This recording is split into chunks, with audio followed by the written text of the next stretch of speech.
tejidas locales. ¿No? Se liberan las tejidas locales. ¿Cuándo? ¿Cómo? ¿Dónde? ¿Por qué? Hemos dicho que los alcaloides son químicos endógenos en este caso, que va a sintetizarse en función de necesidades, función fisiológica, por ejemplo, ¿no? En cuanto a una patología, etcétera, etcétera. ¿Ok? Para poder lograr un equilibrio. ¿Ya? Entonces, esta histamina, y al igual que la acetilcolina, va a interaccionar con receptores también, ¿cierto? O sea, esta histamina tiene 4 receptores, 2 más conocidos, ¿no? H1 y H2, y de ahí vienen antihistamínicos H1 y antihistamínicos H2, ¿ok? Que son súper conocidos. Vamos a ver nosotros ahora los antihistamínicos H1, ¿ya? Pero vamos a ver la histamina de manera rápida, cosa que ustedes ya obviamente conocen, ¿no? Ya. Entonces, como ya se mencionó, es un alcaloide, ¿cierto? Que va a participar como un mediador. ¿En qué situaciones? En situaciones de hipersensibilidad que se van a presentar, por ejemplo. Cuando uno es alérgico a la penicilina, por ejemplo, el organismo lo detecta y piensa que es ¿un qué? Un antígeno exógeno que va a agredir al organismo. Entonces se va a comenzar a sintetizar histamina para poder neutralizar, ¿no? Bueno, en este caso, ¿a quién? A ese exógeno. Pero esto resulta ser de una hipersensibilidad, normalmente cuando ocurre este tipo de reacciones, ¿ok? Entonces, eso se va a manifestar mediante sintomatología en nuestro organismo, ¿ok? Entonces, esto está relacionado con situaciones o procesos inmunes y alérgicos, ¿no? Reacción antígeno-anticuerpo, ¿ok? Además, la histamina es reguladora importante, acá ya va a dar una función importante, como de la histamina, cuando actúa sobre receptores H1, ¿no? Y cuando actúa sobre receptores H2. Entonces, cuando actúa sobre receptores H2, ¿dónde están ubicados estos receptores? Células vegetales. Células vegetales, ¿ok? Entonces, ahí es donde van a interactuar. Y es positivo, es importante en este caso, ¿no es cierto? Además, es regulador importante, como se menciona, de la secreción ácida del estómago y actúa como neurotransmisor a nivel del sistema nervioso. ¿Ok? Entonces ya sabemos qué significa el término autacoide, ¿sí? Entonces aquí también vamos a avanzar nomás. Y esto ya lo vimos, ¿no es cierto? Estos son todos los autacoides, o bueno, la gran mayoría de autacoides que hay, ¿no es cierto? Hemos visto unos cuantos de acá, ¿no? Estamos viendo ahora histamina, citocininas, hemos visto endotelinas, ¿cierto? ¿Qué más hemos visto? PAP o PAP, ¿sí? Y también hemos visto dentro de los eicosanoides, hemos visto leucotrienos, hemos visto prostaglandinas o prostaciclinas, ¿sí? Entonces hemos visto una buena cantidad de ellos, ¿ya? Entonces este grupo de mediadores van a pertenecer, entre otros, la histamina, ¿no? O también la 5-hidroxivitamina o serotonina, ¿ya? Cualquiera de los nombres, pero más se le conoce como serotonina, ¿ok? También se agrega como 5-HT, ¿sí? Prostanoides que comprenden prostaglandinas, tromboxano, leucotrienos, prostaciclinas, ¿no es cierto? Polipéptidos como la angiotensina, ciertas cininas o quininas, ¿no? Pueden ser también incluidas las linfocinas, cuyo papel en la inmunidad celular o diferida cada vez se conoce mejor, y otros elementos como el factor activador de plaquetas, ¿no? El óxido nítrico, etc. Hay muchos. ¿Okay? Aquí está la histamina, su estructura química, un anillo imidazólico y una cadena de dilenamino, ¿cierto? Acá hay un formino, acá hay un fosfileno y un dilenamino, ¿cierto? Se encuentra almacenada principalmente en donde en los mastocitos, ¿sí? Del tejido conjuntivo y en las células de los basófilos.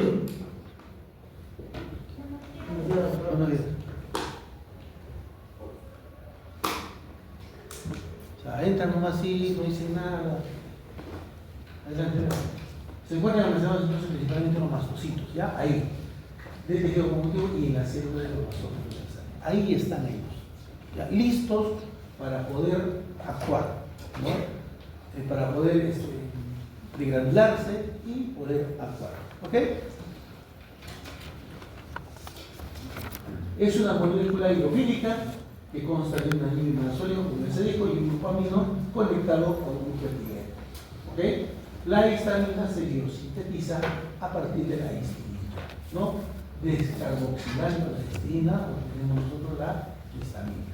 La histamina no actúa a través de 4 clases de receptores, mejor dicho, interactúa con 4 tipos de receptores, el H1 al H4, ¿sí? Los 4 receptores de histamina son receptores acoplados a la proteína G.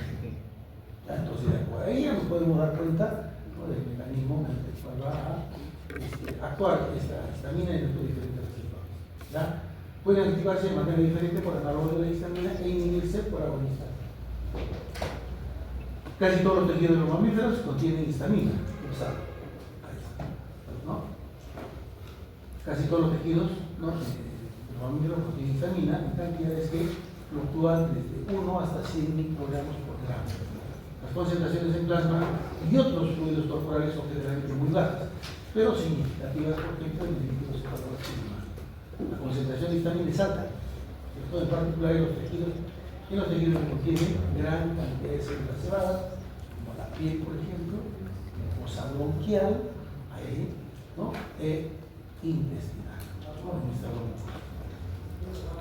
Bueno, la historia de la beta-aminoetilimidazol o histamina es paralela a la acetilcolina, ¿no? O sea, se estudió hace muchísimos años a esta histamina, es conocida, ¿ok? Y los dos compuestos fueron sintetizados, estamos hablando de histamina y acetilcolina, como curiosidades químicas antes de identificarse la importancia biológica de estos anillos, ¿no? Se detectaron por primera vez como sustancias que se vinculaban al. Ahora miren ustedes, saquen su cuenta, miren, imagínense, retrocedan muchísimos años atrás, ¿no?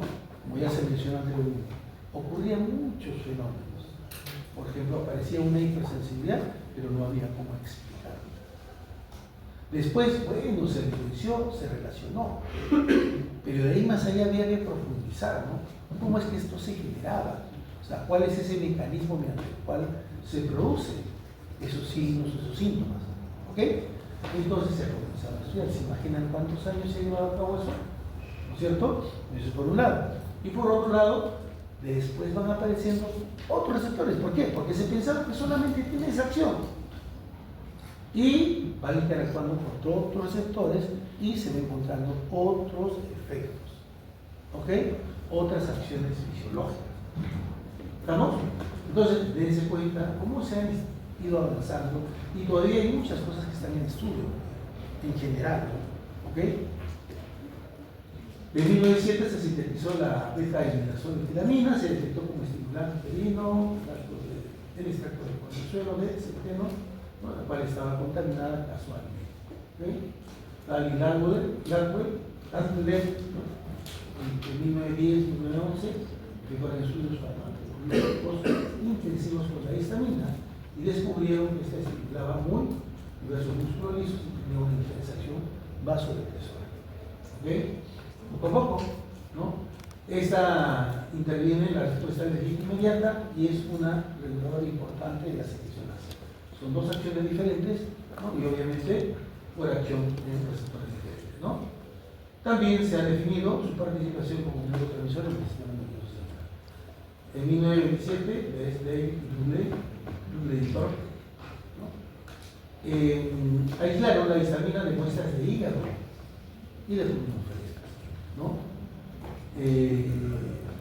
Se determinó, se encontró que era que había una amina que estaba presente en los tejidos, ¿no? Una amina, la parte química, ¿no?, una amina, y como estaba en los tejidos, y ya saben ustedes qué tejidos vienen de histos, de ahí se denominó histamina,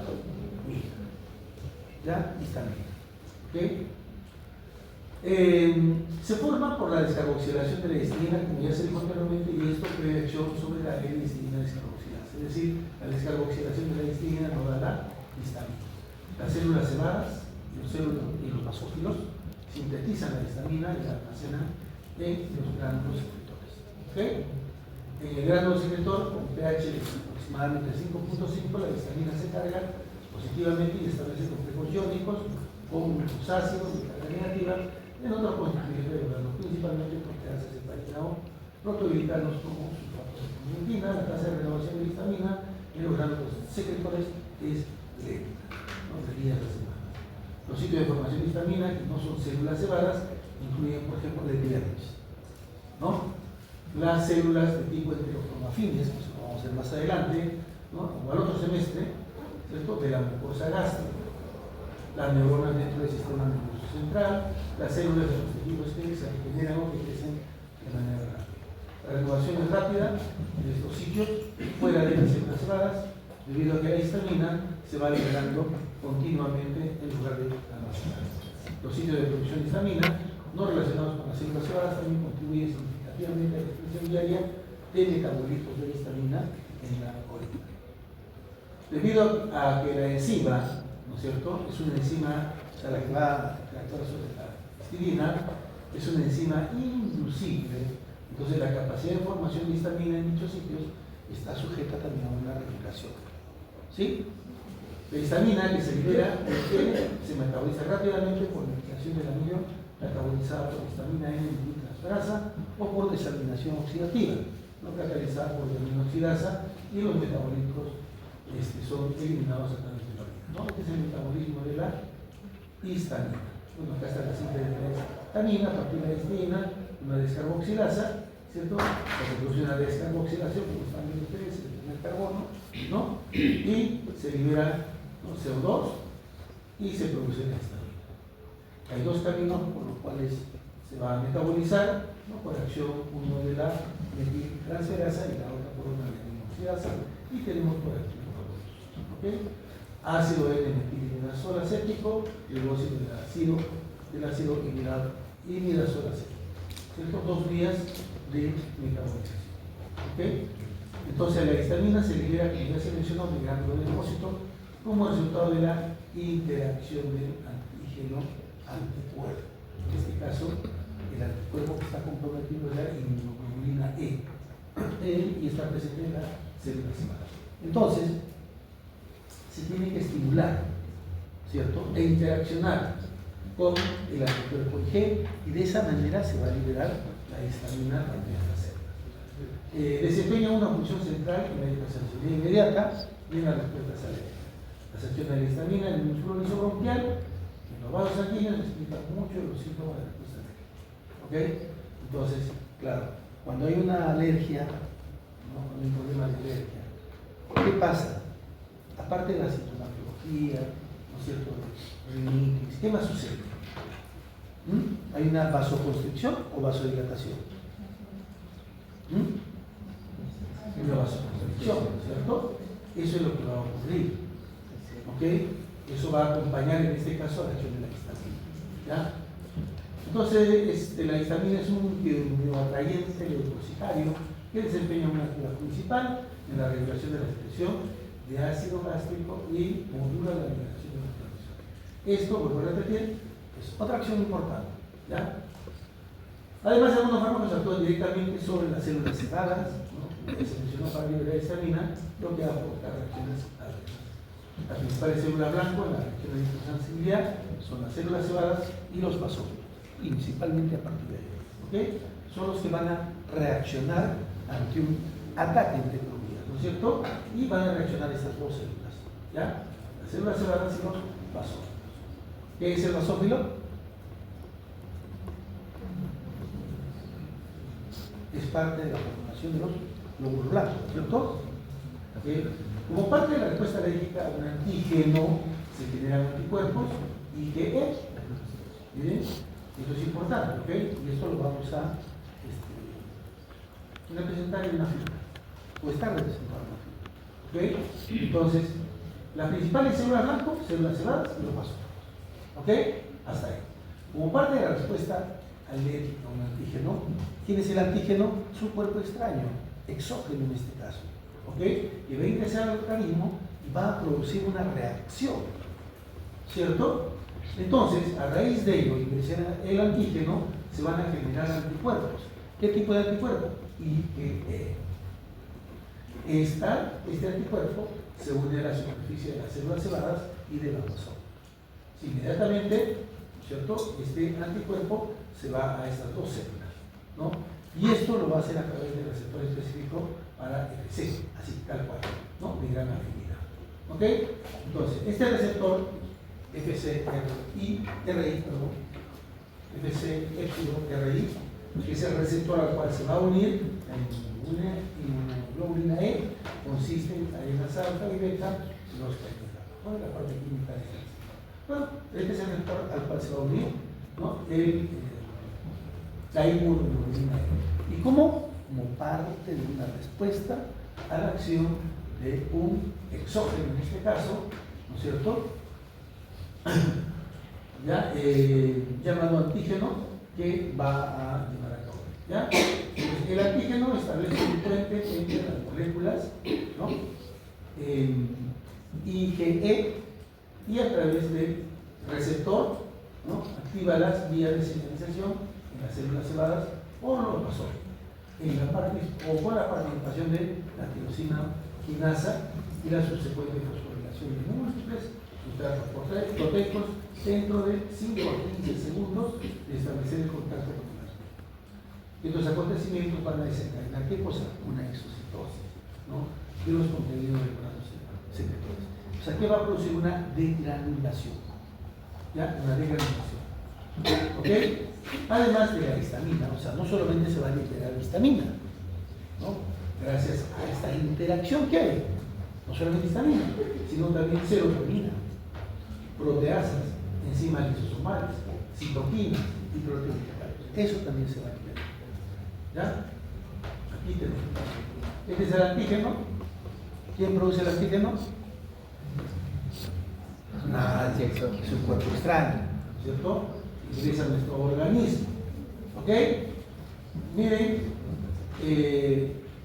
bueno, acá estamos antígenos, ¿no? Estos antígenos van a sensibilizar a esta célula B. ¿No? Acá es tipo dos alitas, ¿no? Este antígeno va a sensibilizar, va a actuar, ¿no? Sobre las células B, ¿sí? Y a consecuencia de ello se va a producir, ¿qué cosa? Dijimos, inmunoglobulina E. ¿Ok? Se van a unir los antígenos a la inmunoglobulina E, ¿cierto? Ahí está, miren ustedes, ¿qué tenemos acá? Este es el receptor. Ese es FcεRI. Aquí está. ¿Ok? Aquí está. ¿Y qué tenemos? Los anticuerpos que se producen. ¿No? Ahí está. ¿No? Un mastocito, por ejemplo. No, esto es un mastocito. ¿Ok? Y acá, ¿qué tenemos? Miren ustedes. ¿Qué tenemos acá? ¿Qué se observa? Son 3 pasos. Una célula nos va a producir los anticuerpos, ¿cierto? Aquí están los anticuerpos, ¿no? Ahí están los anticuerpos. Y estos anticuerpos producidos van a ir con el mastocito y se van a unir a el mastocito a través de este receptor FcεRI,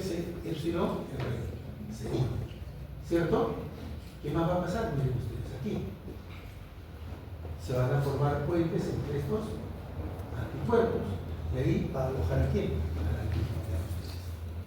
¿Cierto? Al antígeno. Entonces, ¿qué tenemos esta producción de inmunoglobulina E? ¿No es cierto? La unión de la inmunoglobulina E hacia los mastocitos a través del receptor. ¿Cierto? Bueno, va a empezar más antígeno, ¿sí? Más antígeno, acá, ¿no? Y se va a unir con la inmunoglobulina E, ¿no? A través de puentes que estamos observando, ¿sí? Seguidamente, miren ustedes qué pasa, ¿no? Van a salir a través de una exocitosis. ¿Qué cosa? La histamina y otros más. Como hemos dicho, acá están bien, ¿no? Que se van a liberar en este caso, ¿no? Perdón, acá. Todo lo que se va a liberar. ¿Ok? Lo vemos aquí, se va a ir liberando. ¿Ya? ¿Ok? ¿Y quiénes son mediadores para que ocurra todo esto? Ahí estábamos viendo también eso, ¿no? Cuando hay, por ejemplo, una inflamación, ¿cierto? Se activa ¿qué? La vía de la ciclooxigenasa y de los leucotrienos inclusive, ¿no?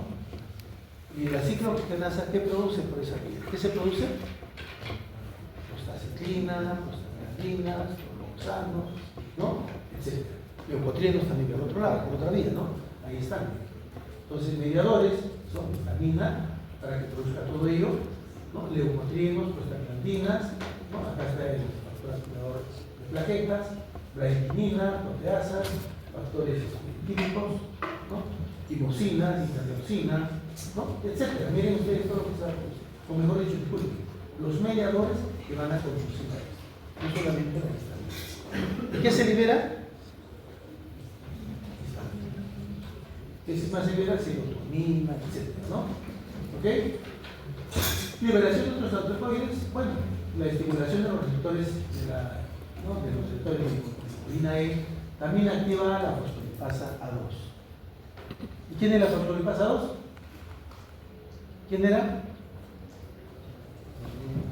Ayer hemos mencionado. ¿Quién era la fosfolipasa 2? Era una fosfolipasa que actuaba sobre los fosfolípidos de la membrana celular. ¿Qué producía? Ácido araquidónico. ¿Y quién es el ácido araquidónico? Precursor de licolitos, hemos mencionado, leucotrienos, prostaglandinas, trombocinas. Eso hemos visto ayer.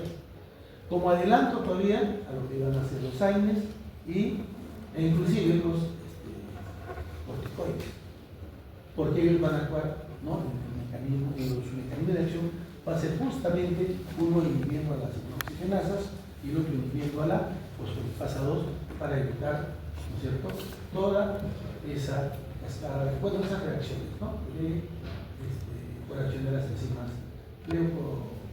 ciclooxigenasas y lipoxigenasas. ¿Ok? Entonces, miren, la estimulación de los receptores de la hemoglobina E también activa la fosfolipasa 2. Y esto nos va a llevar a qué? A la reducción de otros mediadores, ¿no?, que incluyen PAP, ¿no?, y metabolismo del ácido araquidónico. Claro, el ácido araquidónico, como ya dije hace ratito, es un sustrato para la producción de leucotrienos. Y diferentes leucotrienos, ¿no? D4, C4, D4, etc. Ya que estamos mencionando a dos, C4 y D4. Y estos van a construir el músculo liso. Miren ustedes, ¿ah? Las cininas también se generan durante algunas reacciones alérgicas. De esta manera, las células se van a secretar una variedad de mediadores de inflamación, además de la histamina, y cada uno contribuye a los síntomas de la respuesta alérgica. El daño mecánico de muchos compuestos, ¿no?, incluso un gran número de agentes terapéuticos estimulan la liberación de histamina en forma directa a partir de las células cebadas y sin una previa sensibilización. Existe mayor probabilidad de las respuestas a esta índole ocurran después de aplicaciones endomenosas, ¿no?, de ciertas categorías de sustancias, sobre todo para desarrollar la tuberculina, la succinilcolina, la morfina, algunos antibióticos, los medios de contraste radiográficos y algunos expansores plasmáticos hechos a base de carbohidratos también pueden producir esta respuesta. ¿Sí? Una respuesta inmunológica. ¿Okay? El fenómeno despierta preocupación clínica y puede explicar reacciones antiinflamatorias inesperadas. Los polipéptidos básicos a menudo son eficaces liberadores de histamina. ¿Okay? La bradykinin es un débil liberador de histamina, mientras que la calidina, la bradykinin que hemos visto ayer, y la sustancia P, ¿no?, aminoácidos con una mayor carga positiva, ¿sí?, son también más activas. ¿Ya? Algunos venenos, como la avispa, por ejemplo, las avispas, la picadura de araña, la picadura de lo que hay en verano, zancudo, ¿no?, e inmediatamente se activa esta vía, se producen prostaglandinas, porque eso se inflama, ¿no es cierto? Y se encadena todas esas reacciones que se hacen a partir de ácido rectal. ¿Ok? Entonces, algunos venenos, como el avispa, contienen péptidos potentes que van a influir en la liberación de histamina. ¿No? Los polipéptidos básicos liberados en los tejidos dañados constituyen estímulos fisiopatológicos para la secreción a partir de las células cebadas y los vasos. En cuestión de segundos, ya había inyectado vía venosa un liberador de histamina, las personas experimentan la sensación de ardor y fluido. Bueno, esto es rápido por la vía, ¿no? Este efecto más intenso en las palmas de las manos, en la cara, cuero cabelludo y orejas, que rápidamente seguido de la sensación de calor en los dedos. ¿Sí? Se va a producir enrojecimiento en esa parte, ¿no?, por una vasodilatación. ¿Okay? La piel se enrojece y rápidamente se propaga al tronco. La presión arterial disminuye. La histamina nos produce hipotensión arterial. Cuando hay un choque antiinflamatoide producido por cualquier antibiótico, mejor dicho por penicilinas o cualquier otro fármaco que pudiese producir, lo primerito, ¿no es cierto? Van a decir, me siento helado. Y se siente helado porque baja la presión, me falta respiración, respirar más lentamente, ¿ok? Siento hormigueo, sienten así. Entonces, si la aplicación es endovenosa, esa reacción es mucho más rápida que la intramuscular. Normalmente los antibióticos se colocan intramuscularmente. Ahora, una pastilla por vía oral les puede producir un diclofenaco, les puede producir esta reacción, pero es más suave. O normalmente lo que produce es el naproxeno, que produce más alergias, el ibuprofeno, pues también las sulfas, ¿no? Las sulfas produce. Pero como es por vía oral, se manifiesta, se evidencia, pero ahí queda. En cambio, si es intramuscular, si es endovenoso, eso los puede llevar a la muerte. Así de trabajar. ¿Okay? Entonces, eso es producto de un shock anafiláctico. ¿Okay? Entonces, nosotros debemos estar preparados para ello. En una farmacia, sí estamos, bueno, ya dijimos que en un establecimiento no podemos colocar inventario, pero a veces se da la necesidad y enfrentamos este tipo de problemas. ¿Cómo actuamos? Y debemos saber actuar. ¿Claro? Después de unos minutos la presión arterial se recupera y usualmente la normativa aparece impecable. Entonces, cuando es por vía oral, lo que va a quedar seguramente son las inflamaciones, el resto, la parte de la hipotensión, eso se va a regularizar. ¿Ok? Eso es normal. ¿Ya? Con frecuencia aparecen cólicos, náuseas, hipersecreción de ácido o espasmos. Los efectos se hacen menos intensos con concentraciones sucesivas o a medida que se agota la histamina almacenada en las células. ¿Cierto? Los liberadores de histamina no disminuyen la histamina que no proviene de cabeza. El mecanismo por el cual los liberadores básicos liberan histamina probablemente implica una interacción directa con las proteínas que o la activación de los receptores, ¿no? De los receptores acoplados a la proteína específico en la superficie del celular llamado MRG. ¿Okay? Esto es también otro más de lo mismo, sino que el anterior está en versión del 50 hacia abajo, blanco y negro, y esto es tecnicólogo, ¿no? Es otra versión del tecnicólogo.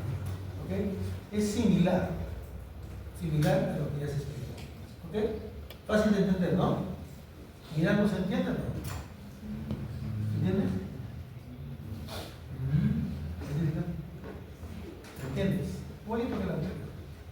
Solamente que aquí el alérgeno son estas cerecitas que aparecen, las células beta, o las células B, que se van a encargar de producir los anticuerpos.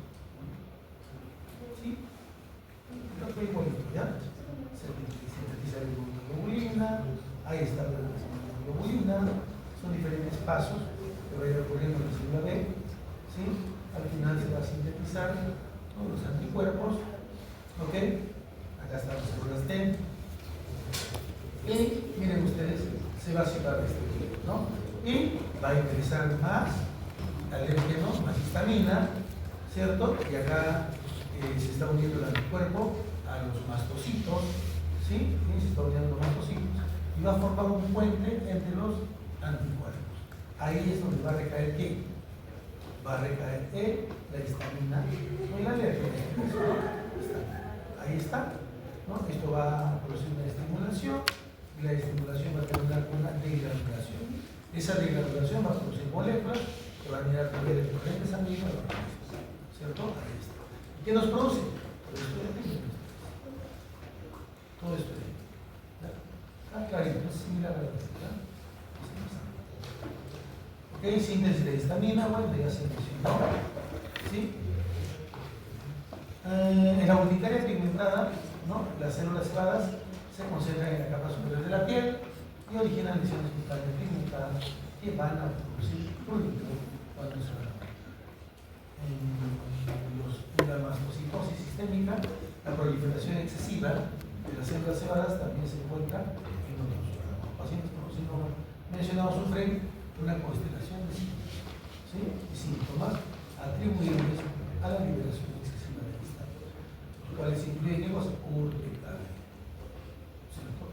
hemografismo, prurito, cefalea, debilidad, hipotensión arterial, tumor en la cara y una gran variedad de efectos gastrointestinales también, como diarrea o obesidad. Esto es lo que desencadena en este caso, ¿no?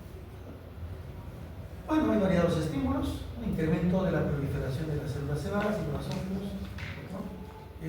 Variados estímulos, como los ejercicios, la picadura de insectos, exposiciones al calor también. Sí, las exposiciones al calor excesivas también pueden producir una alergia, ¿no? O estas reacciones. Y los alérgenos incluyen medicamentos a los cuales el paciente es alérgico, ¿cierto? Pueden haber muchísimos. ¿Okay? Por eso en los insertos sale, ¿no es cierto? Está contraindicado en pacientes que tienen hipersensibilidad frente a el medicamento.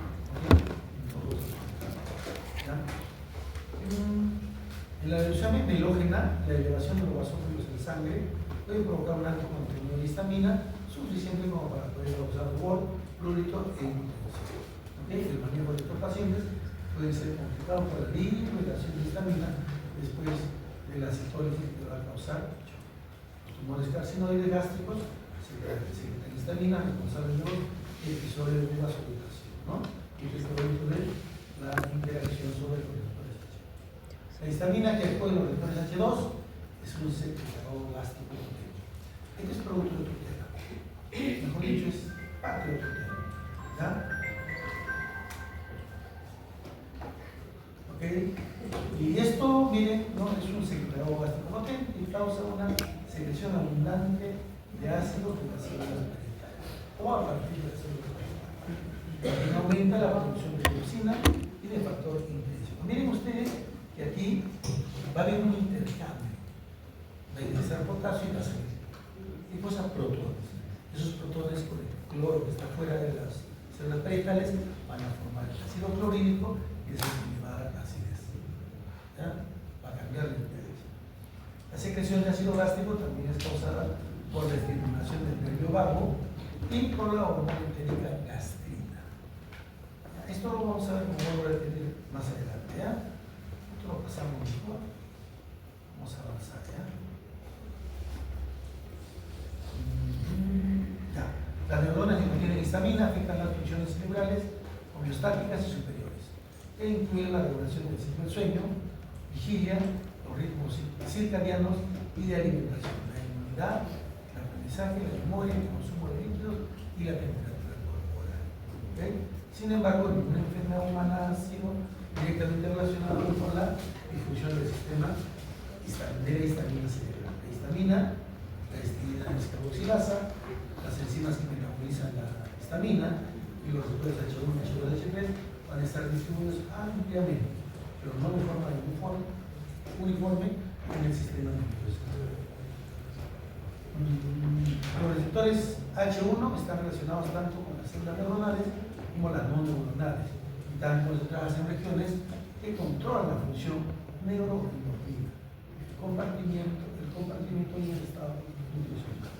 La distribución de los receptores H2 es más consecuente con las funciones histaminérgicas comparativamente hablando con los receptores H1. Los receptores H3 están concentrados en áreas conocidas para recibir las conexiones histaminérgicas, tanto consecuente con su inclusión de autorreceptores presinápticos. La histamina inhibe el apetito y aumenta el insomnio por la vía de los receptores H1. La acción serotoninérgica, ¿no? Los receptores de histamina son los que son acoplados a la proteína G, que se acoplan al sistema del segundo mensajero y producen, ¿cierto? Esas vías ya las conocemos, ¿no? Por ahí lo vamos a mencionar también más acá adelante. Bueno, acá están los 4 receptores, ¿cierto? ¿No? Aquí está. Su tipo de receptor H1, H2, H3, H4, ¿no? Su distribución, ¿en dónde se encuentran estos? Preferentemente o en mayor cantidad estos receptores musculorizo, ¿no? Endotelio, ahí van a estar. Los H2 principalmente a la mucosa gástrica. Ahí van a estar. ¿Ya? El H3 son autorreceptores y receptores sinápticos, están en el cerebro, que son entérico u otras neuronas. H4, los sinófilos, neutrófilos, las células T-cell4. ¿Okay? Este es el mecanismo en el cual va a producir su acción. GQ, el H1, si ustedes revisan, por acá, ahí está. ¿No ven? Todos estoy poniendo, H1, miren ustedes, ¿dónde está? GQ, ¿cierto? GQ. H2, ¿dónde está? G sub S. H3, G. ¿Ya? Ahí está. ¿Ok? Y recordando el resto. Bueno, ya sabemos todo lo que es la cadena, ¿no? Ahí está. Y a producir GQ, fosfolipasa, ¿cierto? G sub S, adenilciclasa, ¿cierto? Adenilciclasa. El 3, adenilciclasa, pero inhibition, acá stimulation. Aumenta la concentración de ADP cíclico, acá disminuye, ¿ok? Acá aumenta, mejor dicho, produce el IP3 y el DAC a partir del TIP2, ¿ok? Ya sabemos todo eso. H4, GI, inhibition, similar a H2, ¿cierto? Agonistas parcialmente selectivos, aquí está, ¿ok? Agonistas parcialmente selectivos, los antagonistas, o agonistas inversos, ¿sí? H1, metilamina, trifosfina, ceftriaxona, ¿qué más está acá? Clorfenamina, nilotinamina, loratadina, denoratadina, uy, cualquier cosa, ¿no?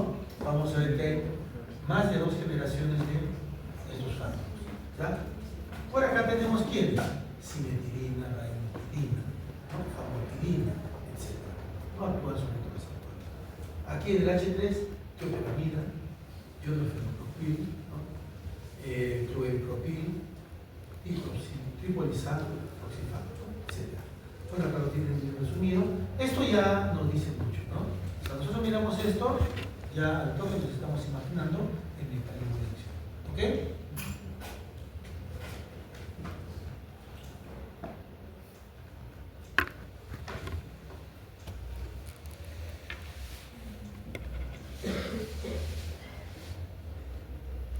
Acá estamos, ¿no? La histamina es el mediador fisiológico dominante, ¿no? De la secreción ácida, el bloqueo de los receptores H2, no solo antagoniza la secreción ácida en respuesta a la histamina, sino que también ayuda la respuesta, ¿no?, a la gastrina y estímulo oral. Ahí no sabemos qué hay, ¿no? Pero esto es otro tema, ¿ya? Las neuronas que contienen histamina afectan las funciones cerebrales, homeostáticas y superiores. ¿Okay? Sin embargo, ninguna enfermedad humana ha sido directamente relacionada aún con la disfunción del sistema de la histamina. La histamina, con la histamina descarboxilasa, las enzimas que metabolizan la histamina y los receptores están distribuidos ampliamente de forma uniforme, no se menciona eso y más. Los receptores H1 están relacionados tanto con las células neuronales como con las no neuronales, ¿no? La distribución de los receptores H2 es más consecuente, ¿cierto? Pues, los receptores de histamina H1, ya sabemos qué tipos son, ¿no? Aquí está, ¿no? Los receptores H1 se acoplan a la proteína GQ, activan la vía de la fosfolipasa y P3-caseosidad, también es conocido, ¿no? Y sus muchas secuelas posibles, incluida la activación de la fosfoquinasa. Esto es producido por el calcio, ¿no? Que ingresa a través de los túbulos, ¿no? Enzimas dependientes de calcio, carboculina, inos y varias proteínas sinasas y la fosfolipasa 2.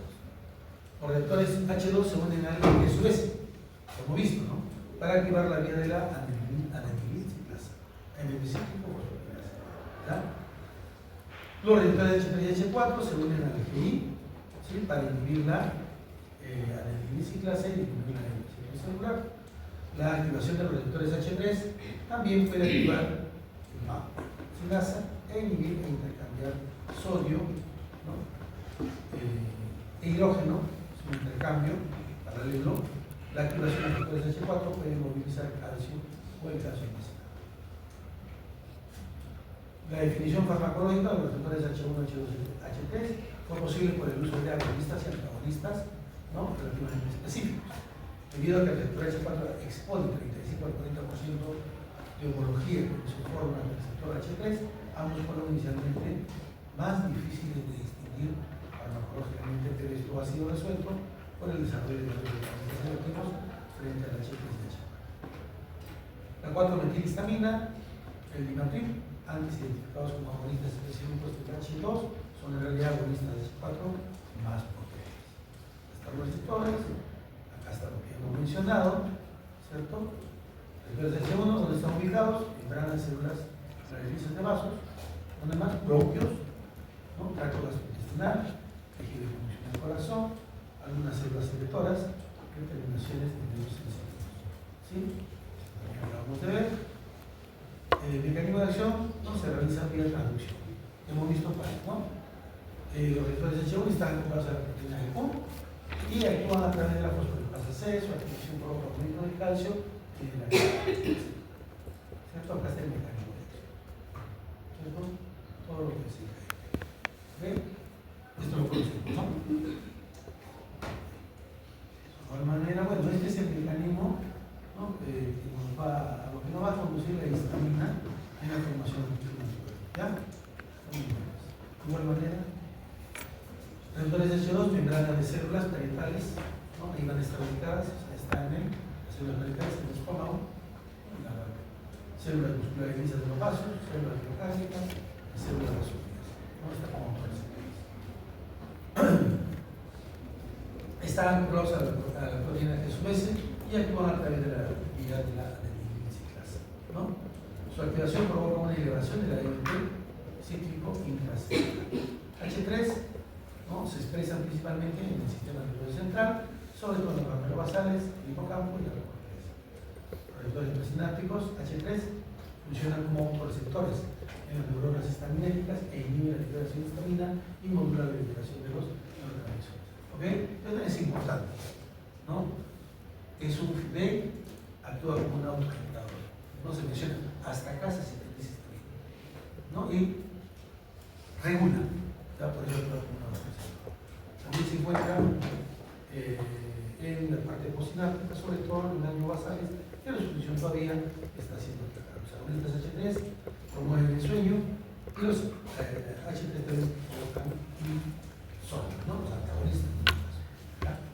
Los H3 están apuntados a la proteína GI, que actúa inhibiendo la ciclasa, esto se provoca una disminución de la concentración de la cíclico intracelular. Eso ya podemos entenderlo de manera fácil, ¿no?